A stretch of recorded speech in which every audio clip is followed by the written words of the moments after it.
Hola, hola, bienvenidos a Radio Cristiana Bereshit. Presenta tu programa Intro Biblia. Hoy vamos a estudiar y vamos a ver un pequeño bosquejo sobre lo que era la vida y el libro de Job, uno de los hombres más justos de la tierra, y vamos a ver cómo se comportaba y vamos a ver un bosquejo impresionante. Así que te invito a que lo puedas escuchar. Estás en Radio Cristiana Bereshit, tu programa Intro Biblia. Vamos a escuchar nuestra cortina de fondo, el verdadero sentido de la última estación, un momento y luego continuamos con este programa Intro Biblia, una introducción a la palabra de Dios y los libros de la Biblia. En un abismo yo más me hundí y sin voz, inútilmente, mucho tiempo bueno perdí. Era cuando no había rumbos, sin darme cuenta yo te encontré.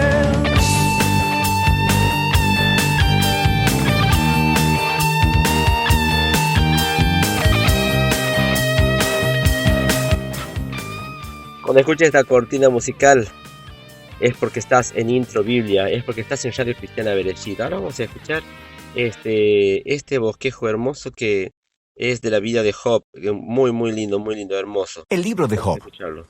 es un libro muy profundo y único en la Biblia por muchas razones. La historia está ambientada en una tierra muy recóndita que está muy lejos de Israel, Uz. El personaje principal, Job, ni siquiera es israelita, y el autor, que es anónimo, ni siquiera coloca la historia en algún momento claro de la historia antigua. Sin embargo, todo esto parece intencional.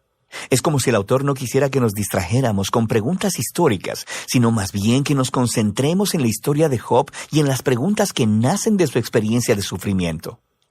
El libro de Job tiene un diseño literario muy claro. Abre y cierra con un breve prólogo narrativo y luego un epílogo. Y la parte central del libro es densa poesía hebrea, que representa conversaciones entre Job y 4 compañeros de diálogo, llamados los amigos. Estas conversaciones concluyen con una serie de discursos poéticos dados por Dios a Job. Profundicemos y veamos cómo funciona todo junto.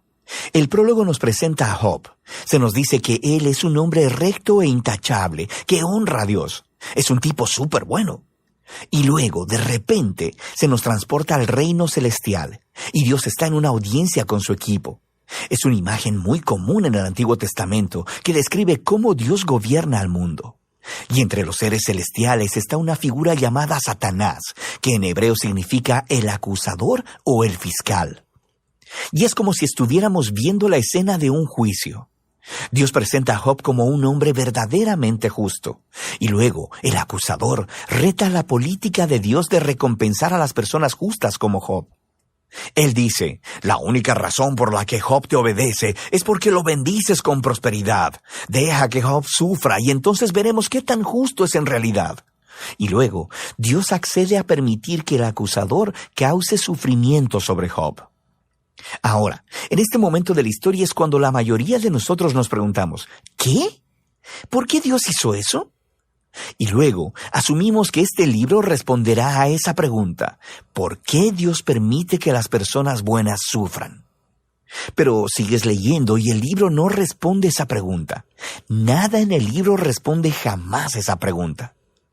El prólogo está preparando las verdaderas preguntas que este libro quiere abordar. Preguntas acerca de la justicia de Dios y acerca de si Dios gobierna el mundo de acuerdo al principio estricto de la justicia. Y las respuestas a esas preguntas llegan conforme vas leyendo hasta el final del libro, no en el principio. La razón final del sufrimiento de Job jamás se revela. Así que el prólogo concluye con el sufriente y aturdido Job, quien es reprendido por su esposa y abordado por 3 amigos que intentarán proveerle sabiduría y consejo. Sus nombres son Elifaz el Temanita, Bildad el Suaita y Zofar el Namatita. Al igual que Job, ninguno de ellos es israelita y representan lo mejor del pensamiento del antiguo cercano oriente acerca de Dios, el sufrimiento y la condición humana. Y esto nos lleva a la parte principal del libro. Primero habla Job, y así es como funciona esta sección del libro. Primero hablará Job y después le seguirá la respuesta de un amigo. Luego Job le responderá a ese amigo. Luego otro amigo responderá la respuesta de Job. Y así de un lado a otro durante 3 ciclos. Y todo este debate se enfoca en 3 preguntas. ¿Es Dios verdaderamente justo en su carácter? ¿Gobierna Dios el universo en el principio estricto de justicia? Y si es así, ¿cómo se explica entonces el sufrimiento de Job? Y como veremos, Job y los amigos están hablando desde una enorme suposición acerca de cómo la justicia de Dios debe verse en el mundo, que cada cosa que suceda en el universo debe operar de acuerdo al principio estricto de justicia. Así que si eres una persona buena y sabia y honras a Dios, te sucederán cosas buenas. Dios te recompensará. Pero si eres malvado y estúpido y haces cosas pecaminosas, te sucederán cosas malas. Dios te castigará. Ahora, el argumento constante de Job a lo largo de estos discursos es este. Primero, que él es inocente. Así que la implicación de eso es que su sufrimiento no es un castigo divino. Sabemos por el prólogo que ambas cosas son verdad. Recuerda, Dios mismo dijo que Job era recto e intachable, así que Job concluye su argumento acusando a Dios. O Dios no gobierna el mundo de acuerdo a la justicia, o aún peor, simplemente Dios es injusto. Los amigos, por otro lado, están en desacuerdo. Su argumento es que Dios es justo. La implicación es que Dios siempre gobierna el mundo de acuerdo a la justicia de esta manera, así que concluyen acusando no a Dios, sino a Job. Job tuvo que haber hecho algo muy, pero muy malo para que Dios lo castigue de esta manera. Ellos incluso empiezan a inventar posibles pecados que Job debió cometer. Job protesta a todo esto. De hecho, se molesta tanto con los amigos que eventualmente se harta de ellos. Lleva su caso directamente a Dios. Ahora, algo que hay que tener en cuenta es que Job está en una montaña rusa emocional en estos poemas. Él pensaba que Dios era justo, pero ahora no puede reconciliar esto con su sufrimiento. Así que en algunos arranques, él acusará a Dios de ser un bravucón. En una ocasión incluso declara que Dios ha orquestado toda la injusticia en el mundo. Pero al momento en que pronuncia ese pensamiento, se aterroriza de éste, porque él quiere tener esperanza y creer que Dios es verdaderamente justo. En esta sección, Job está fuera de control. Así que hace una última declaración de su inocencia y luego demanda que Dios se aparezca personalmente para explicarse. Es en este punto que se aparece un amigo sorpresa, Eliú el Busita. Él no es israelita, pero sí tiene nombre hebreo. Y Eliú tiene las mismas suposiciones que Job y sus amigos. Él alega que Dios es justo y que eso implica que Dios siempre opera el universo de acuerdo a la justicia. Pero luego Eliú llega a una más sofisticada conclusión de por qué las personas buenas sufren. Podría no ser un castigo por el pecado en el pasado. Dios podría estar infligiendo sufrimiento como una advertencia para ayudar a las personas a evitar el pecado en el futuro. O Dios podría usar el dolor y el sufrimiento para forjar carácter o para enseñarles lecciones valiosas a las personas. Eliú no pretende saber por qué Job está sufriendo, pero él está seguro de algo. Job está equivocado al acusar a Dios de ser injusto. Job ni siquiera le responde a Eliú, y el diálogo termina. Es como si la sabiduría de los antiguos se hubiera agotado y el misterio permaneciera. Y luego, de repente, Dios se aparece en un torbellino y le responde a Job personalmente. Primero responde a la acusación de Job de que es injusto e incompetente para gobernar el universo. Así que Dios lleva a Job en un tour virtual del universo y le empieza a hacer todas estas preguntas acerca del orden y el origen del cosmos. ¿Estaba Job ahí cuando Dios diseñó la tierra u organizó las constelaciones? ¿Job ha ordenado alguna vez la salida del sol o controlado el clima? Dios tiene sus ojos en todos estos detalles cósmicos que Job ni siquiera ha concebido. Luego, Dios empieza a entrar en detalles describiendo los hábitos de pastoreo de las cabras de montaña, y de cómo los ciervos dan a luz, o de los patrones de alimentación de los leones y los burros salvajes. ¿Cuál es el punto de todo esto? ¿Recuerdas la suposición de Job y sus amigos acerca de cómo se vería el mundo si Dios gobernara de acuerdo a la justicia? Debajo de esa suposición está una más profunda, que Job y sus amigos tienen una perspectiva lo suficientemente amplia para declarar cómo Dios debe gobernar el mundo. Y la respuesta de Dios con este tour virtual destruye todas esas suposiciones. Primero que nada, muestra que el universo es un lugar vasto y complejo, y Dios tiene sus ojos sobre todo, cada detalle. Job, por otro lado, solo puede fundamentarse en el pequeño horizonte de su experiencia de vida. Su visión del mundo es muy limitada, así que lo que parece injusticia divina desde el punto de vista de Dios necesita ser visto desde un contexto infinitamente mayor. Job simplemente no está en la posición para hacer una acusación tan grande acerca de Dios. Después del tour virtual, Dios le pregunta a Job si le gustaría administrar cada detalle del mundo por un día, de acuerdo al principio estricto de justicia que Job y sus amigos asumieron, castigando cada mala obra de cada persona a cada momento con la retribución exacta. Y el hecho es que aplicar la justicia en un mundo como el nuestro es extremadamente complejo. Nunca es blanco y negro como Job y sus amigos parecen pensar, lo que lleva al punto final de Dios. Él empieza a describir dos criaturas fantásticas, Behemoth y el Leviatán, los cuales algunas personas piensan que son descripciones poéticas de un hipopótamo y un cocodrilo. Pero lo más probable es que se refieran a criaturas bien conocidas de la mitología del antiguo cercano oriente, las cuales se utilizan en otros lugares de la Biblia como símbolos del desorden y el peligro que existen en el buen mundo de Dios. Estas criaturas no son malvadas. Dios, de hecho, está bastante orgulloso de ellas, pero tampoco son muy seguras. El punto es que el mundo de Dios es asombroso y muy bueno, pero no es perfecto y no siempre seguro.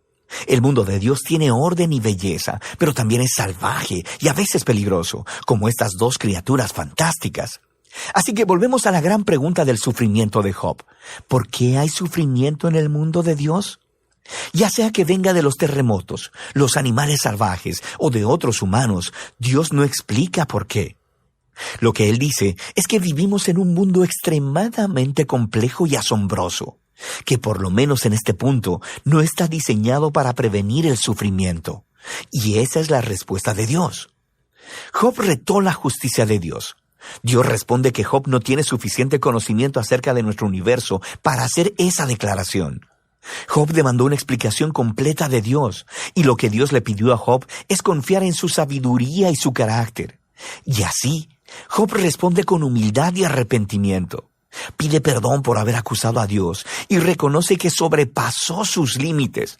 Y luego, de repente, el libro concluye con un breve epílogo.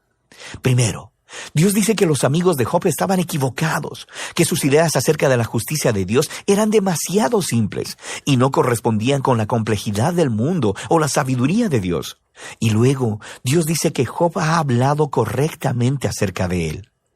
Ahora, esto es sorprendente, porque no puede aplicar a todo lo que Job dijo. Quiero decir, sabemos que Job llegó a conclusiones precipitadas y equivocadas, pero Dios incluso así aprueba su lucha. La manera en que Job vino honestamente delante de Dios con toda su emoción y dolor y simplemente quiso hablar con Dios mismo. Y Dios dice que esa es la manera correcta de procesar todo esto, a través de la lucha de la oración. El libro concluye con la salud, la familia y la riqueza de Job siendo restauradas, no como recompensa por el buen comportamiento, sino simplemente como un regalo generoso de Dios. Y ese es el final del libro. Así que el libro de Job no descifra el enigma de por qué suceden cosas malas a la gente buena. Más bien, nos invita a confiar en la sabiduría de Dios cuando nos encontramos con el sufrimiento, en lugar de tratar de comprender las razones. Cuando buscamos razones, tendemos a ya sea simplificar a Dios, como los amigos o como Job, y a acusar a Dios basados en la experiencia limitada. Y así es que el libro nos invita a llevar nuestro dolor y nuestro pesar con honestidad delante de Dios y a confiar en que a Él realmente le importa y sabe lo que está haciendo. Y de eso trata el libro de Job. Hermosa la reflexión en este sentido, muy buena, hermosísima. Me encanta, la verdad que habría que estar en el cuerpo de Job, ¿no? A veces lo criticamos porque él decía esto, porque criticaba a Dios, pero bueno, estaba en un momento de extremo dolor. Recordemos que tenía aparentemente una sarna muy dolorosa y se tiraba en cenizas y no podía dormir, estaba re mal y encima sus amigos venían a criticarlo y lo criticaban. Entonces él, la verdad, estaba absolutamente mal. Y bueno, pero Dios tenía el control de todas las cosas.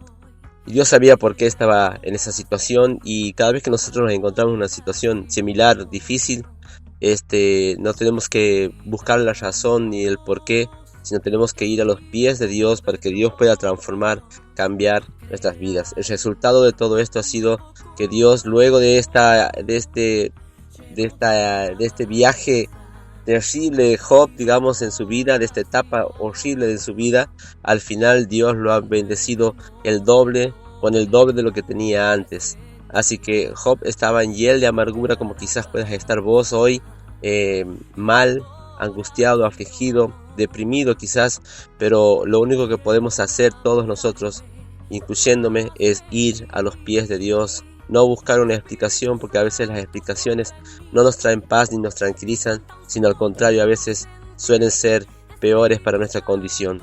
Cuando nos encontremos en esa situación o en esa condición, tenemos que ir a los pies del Señor, a buscar su rostro, a buscarlo a Él, y que Él consuele nuestras almas, y que veamos en verdad que no somos nada, que no tenemos derecho a criticar a nadie, ni a los hombres, ni a Dios por las cosas que nos suceden, pero sí podemos decirle a Dios: Señor, como ha dicho Job, de oídas te había oído, pero ahora mis ojos te ven, y me humillo en polvo y ceniza. Es así, tenemos que humillarnos delante de Dios, de su poderosa mano, y Él nos va a levantar, porque dice su palabra que el que se humilla va a ser exaltado, pero el que se exalta va a ser humillado. Así que lo dejo, queridos amigos, con esta reflexión y este bosquejo hermosísimo o introducción en el libro de Job. Estás en Radio Cristiana Bereshit, tu programa Intro Biblia. Impresionante lo que hemos escuchado hoy, muy bueno, la verdad me ha servido muchísimo a mí también. Así que nos estaremos viendo próximamente cuando escuchen la cortina musical de El verdadero sentido de la última estación, es porque estás en este programa tan bonito que hemos dado en llamar Intro Biblia. Que Dios te bendiga. Ahora escucharemos una canción también buenísima de Janet Aponte Orellana, Hasta el final. Que Dios te bendiga. Chao, chao.